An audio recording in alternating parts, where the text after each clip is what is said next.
Mesdames, Messieurs, bonjour et bienvenue à la une des journaux. Depuis hier, mercredi 8 janvier 2020, se tenait le premier conseil des ministres de l'année. La nation nous donne cette information et souligne que tout a démarré par la présentation des vœux des membres du gouvernement au chef de l'État. Ce fut un instant fort solennel car le journal du service public révèle que les membres du gouvernement et quelques collaborateurs du président de la République ont exprimé leur fierté de prendre part à ses côtés et sous son leadership à l'œuvre de construction du Bénin. Une œuvre dont les résultats sont de plus en plus visibles, atteste-t-il, et rapporté par la nation. À son tour, Patrice Talon leur formule des vœux tout en les invitant à plus de courage, d'engagement et d'ardeur pour que 2020 soit meilleur à 2019. Il n'est pas question de se satisfaire des acquis car, à son avis, les attentes sont grandes. Tels sont les propos du chef de l'État mentionné par la nation qui précise que, quoique de nombreuses avancées aient été enregistrées sur le front du développement, il n'en demeure pas moins qu'il reste encore à faire pour le bonheur des populations, défend le chef de l'État. Au contraire, c'est parce que nous apprenons à ne plus nous contenter des acquis que nous pouvons observer les améliorations et les autres réalisations. Il faut donc préserver encore, souligne le président Patrice Talon à ses ministres et collaborateurs. Il n'a pas aussi manqué de rappeler, une fois encore, aux uns et aux autres, cette immense œuvre à accomplir pour mettre le Bénin sur les rails du développement. Aussi, conclut-il, que nous devons travailler jusqu'à épuisement car c'est ce que le peuple attend de nous.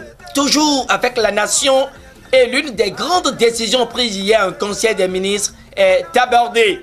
Il s'agit du projet de décret portant transmission à l'Assemblée nationale du projet de loi modifiant et complétant la loi numéro 2001-37 du 27 août 2002 portant organisation judiciaire en République du Bénin, tel que modifié par la loi numéro 2018-13 du 2 juillet 2018 relative à la Cour de répression des infractions économiques et du terrorisme CRIET.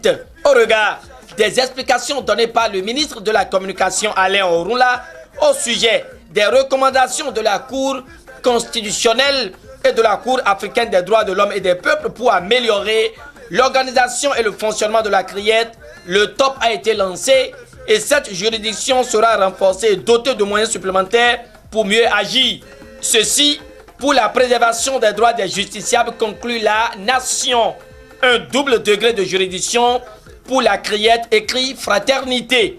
Selon le matinal, c'est des changements notables qui sont en vue à la Cour de répression des infractions économiques et du terrorisme. Pour l'auteur de l'article, le gouvernement se préoccupe davantage des droits des justiciables. Une manière de se rattraper, précise Matin Libre, avant de soulever que NDSS, le professeur Gbago et autres avaient raison. Restons avec Matin Libre pour parler de la réconciliation des deux ailes des forces Cori.Bénin émergent. Ah, on croit le quotidien. La fumée blanche est attendue ce jour.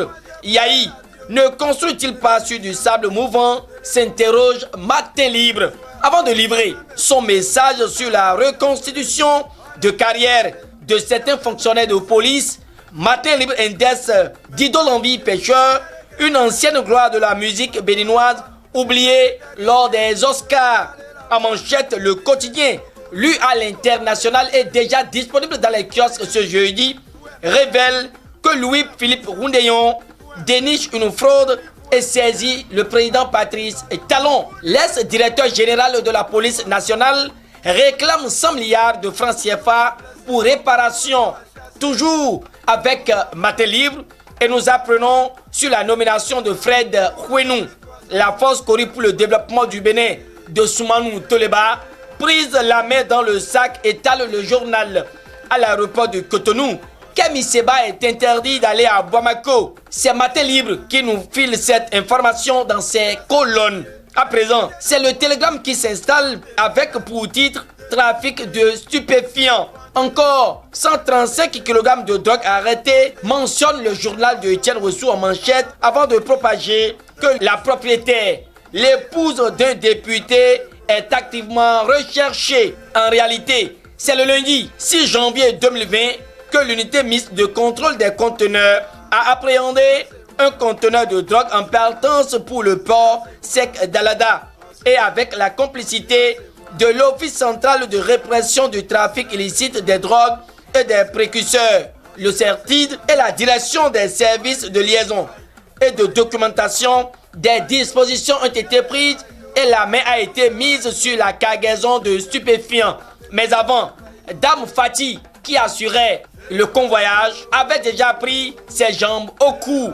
De toute façon, le Telegram estime que les investigations continuent et se rassure que Dame Fati n'échappera pas à la justice vu que le gouvernement est décidé à éradiquer ce trafic qui se déroulait en sourdine.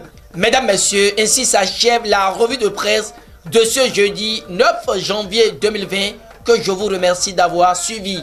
Bonne fête des religions endogènes à tous les Béninoises et Béninois. Au revoir et à samedi pour l'émission 5 jours au Parlement.